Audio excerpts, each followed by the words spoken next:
doing this video because my new Dreadnought, is it the Leviathan? Yeah, the Leviathan is still in the post.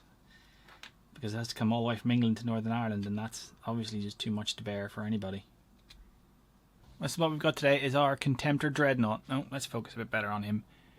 Alright, this is the new Contemptor Dreadnought that came with the Horus Heresy starter box. So the Age of Darkness starter box. What we're doing is we're going to magnetize him. But before we begin, I just want to say that this model, whoever designed this model, should get a medal for magnetization, because it kind of feels like they designed this model to be magnetized. It is so super simple to do, and it kind of feels like they snuck it in, because I don't know if Games Workshop would let them do this, but we can use all our guns on this. Now, the reason why I say it kind of feels like it was designed for it is there is it's not a shared piece, but this little piece here, whatever this targeting scanner is in the middle, is a separate piece. I'll show you here on the build instructions. So hopefully you can see there, it's piece B39. So there's one there, and there it is, B39. So hopefully you can see that that is the same piece, and there are in fact two of them on the sprue. So normally, I mean, when I went and looked at this first, I thought Games Workshop, being Games Workshop, would have just one of those, and you're expected to build one of these guns, and then that's all you get. But there are in fact two of these. You can build everything on this model. You know, you can build the claw. You can build, well, I didn't magnetize the sub weapon. I just went with a flamer, just because obviously probably build him as salamanders, maybe, I don't know. So you can build everything, all these gun options. And then all we need to do is, you can see where you use that part B29. I'll show you that in a minute on the model, and then everything else is dead simple. The only thing you need for this is some 4x1mm magnets. So that's the only thing I'm using on this, is a 4x1mm magnet. Essentially, inside the gun, this is all you've got. It's 4mm by 1mm magnets. Bloop. Just run through. That's it. You know, it's not rocket science, and it's a perfect fit. Like, didn't have to break out the drill, didn't have to file anything down. It's just plug and play. Now, I've magnetized all these guns except for this twin heavy bolter thing. So, and these ones are a little bit tricksy, so I'll need to mention that. So you can see in that one, I might need to do a bit of filing to take that down, but it's a nice tight fit, and I can swap out. I don't know what the legal loadouts are for this, but you can magnetize everything. So as you can see, I can swap anything. Now the way I've magnetized this, I can put any gun on any arm. So I can do that. I can take that off. I can put the Park Law or whatever that is. I can put that on that arm.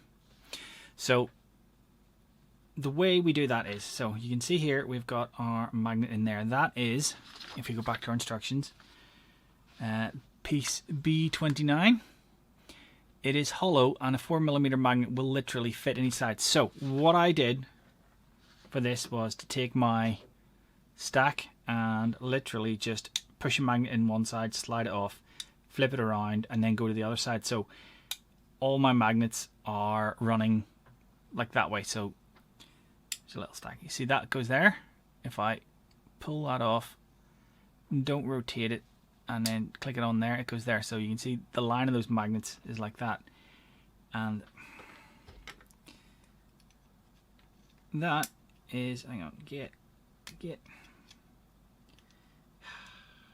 So that is then duplicated over here. So essentially my complete line of magnets, if you imagine north and south, north would be, let's say, coming out of this arm and going that way, and then south there, and then north on the inside here, and then south there. So because I've done it that way, that means all the weapons are completely interchangeable. so you don't have to worry about anything. It all just works. It all lines up nicely. Now, as I said, this part B29, again, let's just double check the numbers because you can see it's, there it is, B29. The hole inside that piece where that magnet is there was 4mm. It is literally a 4mm hole. That is squeezed in. I know it looks like it's glued, but it's not. You can maybe see it a bit better now. And there's no glue on that magnet holding it in, and it just fits. I had to squeeze it in. Because I was using 4x1s, I did one on one side and then flipped it over and did one on the other side so that it all lined up nicely. But so hopefully you can see there that there's nothing really sticking out either side of that. So that is literally 2mm wide. So the 4x1s, I don't have a 4x2 to test that. I did this with 4x1s. If you did a 4x2, it might squeeze through, but the 4x1s definitely go in one side, one on the other perfectly. Now, then we come to gluing the guns. There's one thing you do need to be careful of when gluing the guns. Because we're basically putting our magnets in like this, the two in the middle will come out obviously. The glue will not be enough to hold it. It will want to pull in. You saw, I think is it the autocannon? It's very tight, and I think that's because I didn't hold it. I will need to do a bit of filing on that. I might need to file that down a little bit. There we go. The magnets do want to sort of pull together because you can see that they're essentially a stack, so they will want to squeeze together. So you need to make sure that as you're gluing it, you either put it on a clamp, or you hold it until the glue is set enough that it's not going to pull the top together, because obviously we want to make sure we can fit on the magnet. So, and you do want to put the magnets on before you glue the thing together. I mean, theoretically, you know, you can glue it together and then take a magnet,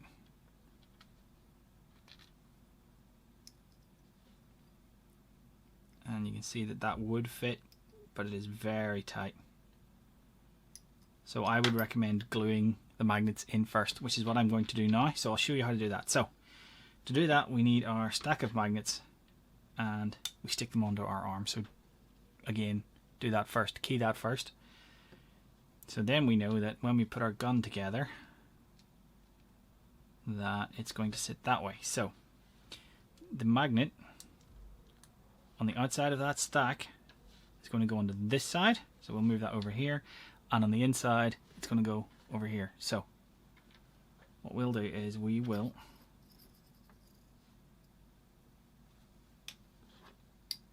because that sticks like that, it's just very, so yeah, anyway, right, so we're going to take our knife and just gently pry off one magnet, so that keeps the orientation, so we know that that's our glue side. Then we take our glue. Oh, let's just double check that because I don't know it didn't flip over. Yeah, that's fine. Alright, so move it right up to the tip. And when you're using super glue, you really only need, like, that's probably too much. So to take a little bit off, we'll find a bit of paper.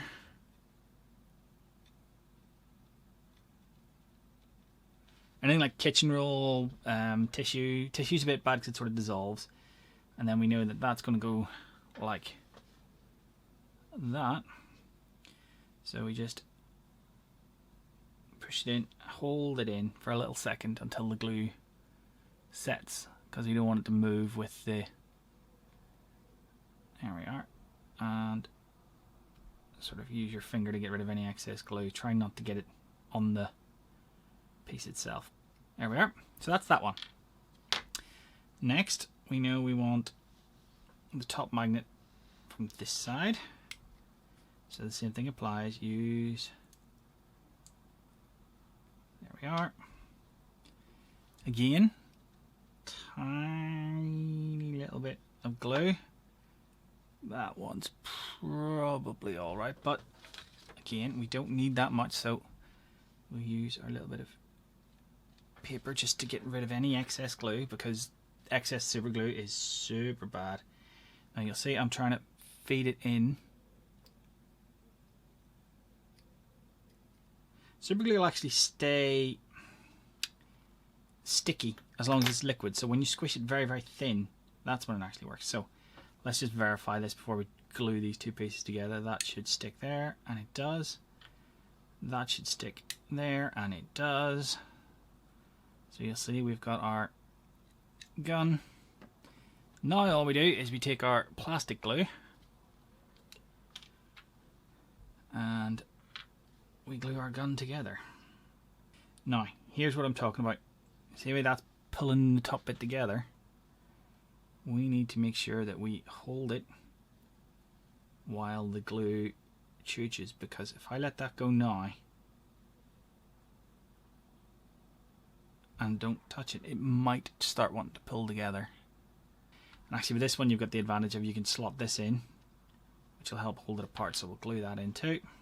Not with super glue, plastic glue. And there's his heavy boulder. Now, because the glue still needs to dry a little bit, yeah, you can see there was a bit of wet glue on that, but it's fine. So we'll just leave this. I'll keep holding it just to make sure. I think there's a bit of filing still needs done on that, but we'll tidy it up later. Whoever designed this model should get a medal for the model.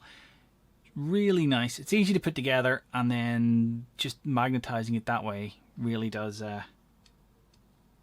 make it easy. And having all the parts to magnetize all the weapons, chef's kiss, chef's kiss. It's just perfect.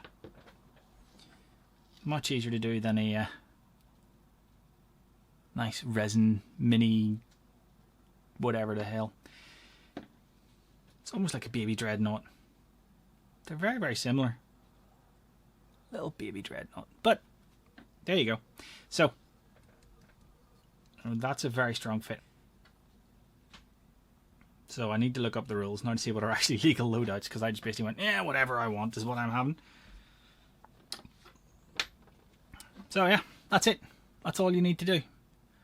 And obviously you want to tidy up your glue lines a bit better than me. That one still needs a bit of a file time, but it's fine. It's fine. Okay,